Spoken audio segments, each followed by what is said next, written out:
Good afternoon, everyone. Here's where I think we are on the budget. I talked to the President yesterday morning, and then, as all of you know and have reported, he met with 10 of our members for a couple of hours last night. And at lunch, we had an opportunity to talk to the members who were in the meeting, hoping that we could find a bipartisan way forward. Our members who were in the meeting felt that the President seemed to be more interested in that than his staff did, or that it seems like the Democratic leadership in the House and the Senate are. So here's where I think we're headed. It looks like the majority is going to have us vote on the motion to proceed to the budget this afternoon. They've chosen a totally partisan path. I can't remember a budget in the time that I've been here that either side has ever voted in a bipartisan way, so we're off to a totally partisan start. I think that's unfortunate. I think our 10 members laid out a proposal that could have gotten broad bipartisan support, given the new administration a chance to get a bipartisan victory here early, but they are in the majority in the House and Senate, and life is a series of choices, and they've chosen. So we'll go down that path. That means we'll be facing multiple amendments later in the week. And then, as the majority leader has announced, we'll be on the impeachment trial next week. That's an agreement that he and I reached sometime back. The only thing new I know on the impeachment front is that the President's lawyers seem to be comfortable with the pre-trial agreement that the majority leader and I reached, so it looks like we'll be on impeachment next week. So that's where we are, and with that, let me turn to Senator Bennett. Well, thanks, Leader. It is February 2nd. It's Groundhog Day, and things keep repeating themselves. The President continues to repeat himself and say that he wants to work with Republicans in Congress on a bipartisan solution to coronavirus relief, and Senator Schumer repeatedly undermines any efforts at bipartisan cooperation. As the leader pointed out, we had a group of folks who met with the President last night. Again, I think he did echo that he would like to see us come up with something that's bipartisan, and I would point out that we have now done 5 bipartisan coronavirus relief packages. 5. When we were in the majority, every one of those, we did it the old-fashioned way and got 60 votes for it. And now, of course, they're deciding to do this in a very partisan way with one party and to try and get everything in their agenda enacted that they can. Now, there are a couple things on their list of things that they want to get done, and one of the issues evidently that sort of separated the two sides yesterday was state and local funding.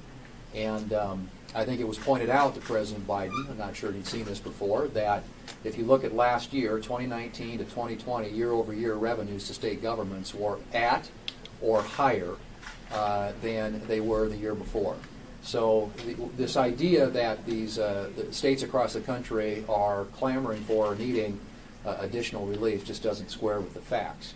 One of the other things that they want to do is they want to lift the cap on the deductibility of state and local taxes, which was something that was enacted as part of the 2017 tax reform bill.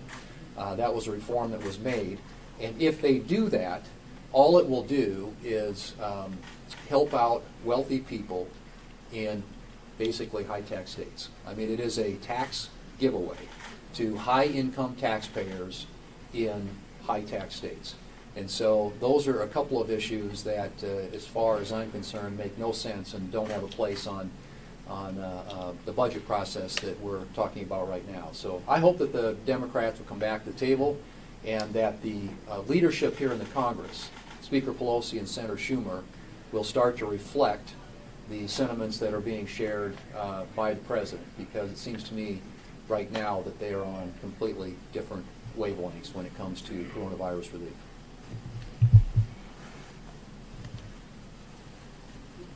Today is day 14 of the Biden administration. On day 1, President Biden talked about unity.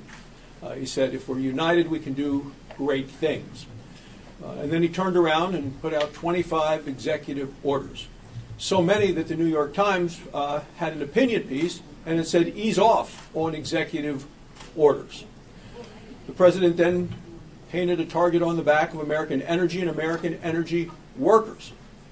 And the statement that came out of the administration on this, with regard to renewable energy, was they said it was false hope and misleading information. Now the administration wants a $1.9 trillion relief bill. And once again, it is loaded with things completely unrelated to coronavirus. And they plan to cram it down the throats of the American people on a purely party line vote. You take a look at some of the things that are in it. It is to provide government checks to families making in excess of $250,000 a year. It's paying people more to not work than to work, with enhanced unemployment and unemployment bonuses. It's a federal mandate to small businesses that are struggling all across the country to double the minimum wage.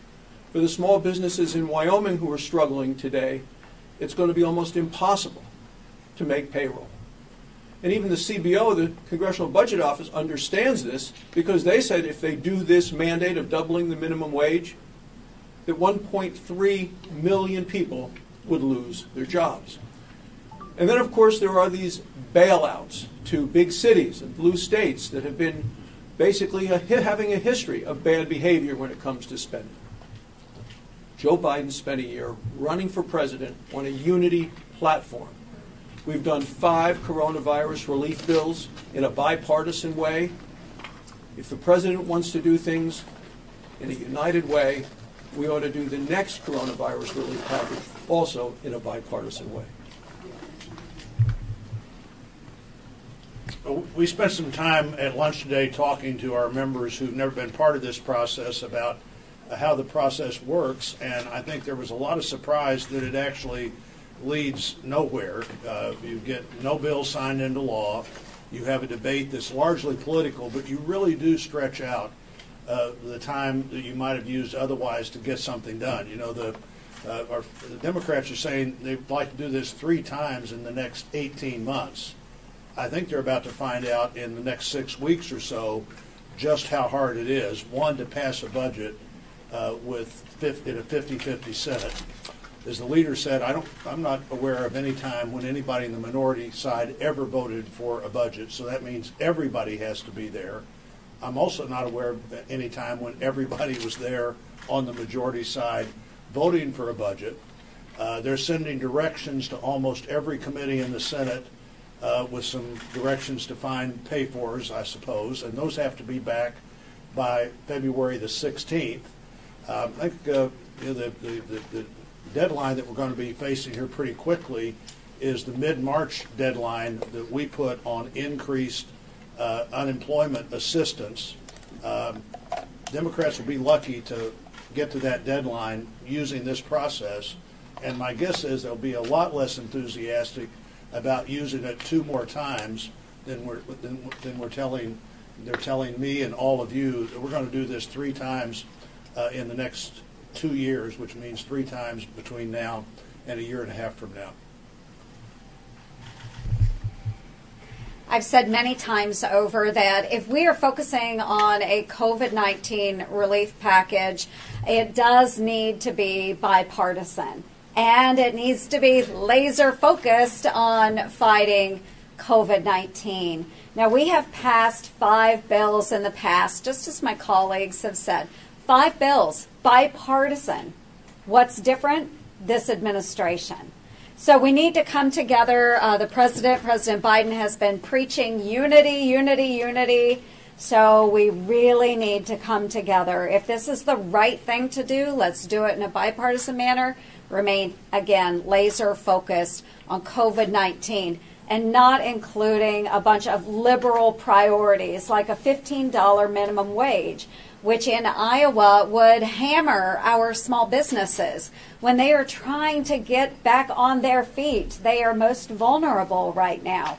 We all know the way to create a healthy economy right now is by getting our kids back in school and getting them educated, making sure that businesses are opening again, and for heaven's sakes, opening back up our child care centers. So I am so thankful that we have a number of Republicans that are working, trying to work in a bipartisan manner on a package that makes sense. And I'm very thankful that they have included my work on child care. So let's move ahead in a smart manner, but let's do it in a way where we are creating unity, just as President Biden wants to see.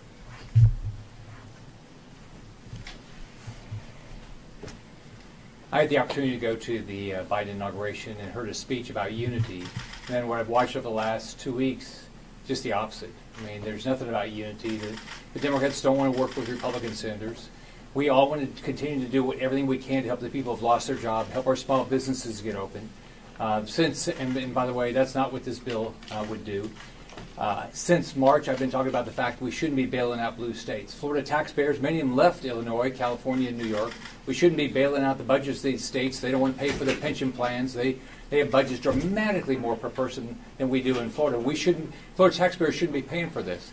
I'm glad the president saw the chart yesterday about the J.P. Morgan study that showed that state revenues are basically not down. They're basically not down at all. Not even down 1%. And then we're starting to look at the budgets that are coming out. California's budget's going to be up 12%. New York's budget, I think, is up over 8.7%. What these states have seen is all the money we've given them. We've given them over $400 billion. They can use it and spread it around because we paid for 100% of all their coronavirus costs. So I hope the president talks to Schumer and Sanders and Pelosi and says, why are you giving all this money to states when we have $27 trillion worth of debt already? Leader McConnell. Leader McConnell. Yeah. Leader McConnell, have you spoken to Leader McCarthy about Marjorie Taylor Greene or Liz Cheney? What outcome would you like to see with them, and why did you choose to weigh in on them yesterday? Well, first of all, Leader McCarthy and I have a good working relationship. I did yesterday express myself on that particular new member of the House, and I think I adequately spoke out about how I feel about any effort to define the Republican Party in such a way. I think that pretty well covers my view on that. Leader McConnell. Do you wish, though, you spoke out about Donald Trump's conspiracies about the election being stolen much earlier than you ultimately did? Well, with regard to the former president, we're going into an impeachment trial next week. We're all going to listen to what the lawyers have to say and making the arguments and work our way through it. It sounds like you've had a conversation now with President Biden about what's going on in Burma. Was there anything else? Did you guys talk off topic about possibly more COVID relief or about his meeting last night with your colleagues? Well, the president called me on two things. Burma was one of them. The other one was the issue we were talking about earlier with regard to the budget process and COVID relief. As I think you know, because we've talked about this before, I've had a long-standing interest in the situation in Burma, a long-standing relationship with Aung San Suu Kyi. I have stuck with her in recent years as everyone has basically thrown her under the bus with regard to the accommodations she seemed to have to make with the military in order to keep the civilian government from being disbanded. In spite of all that, what's now happened is the military government has disbanded the democracy. So regardless of how the countries around the world may feel about the previous criticism of her, she now stands for democracy in Burma. So the president called me about that to ask my ideas. Secretary Blinken did as well. I think it's an area where we, on a bipartisan basis, ought to support the strongest possible sanctions the administration can levy against any of these military leaders that we haven't levied sanctions against, and do it with one voice and try to unify the rest of the world in our position. up to and including maybe trying to do something in the UN to see if the Russians and the Chinese would actually veto it. Sir, and then on your Do you go into the impeachment trial still having an open mind about the Well, look, president? I want to listen to the arguments. I think that's what we ought to do. That's what I said before it started. That's still my view. The issue upon which we already voted, I think, is an interesting constitutional question. I think we ought to listen to the lawyers argue the question. Thanks a lot.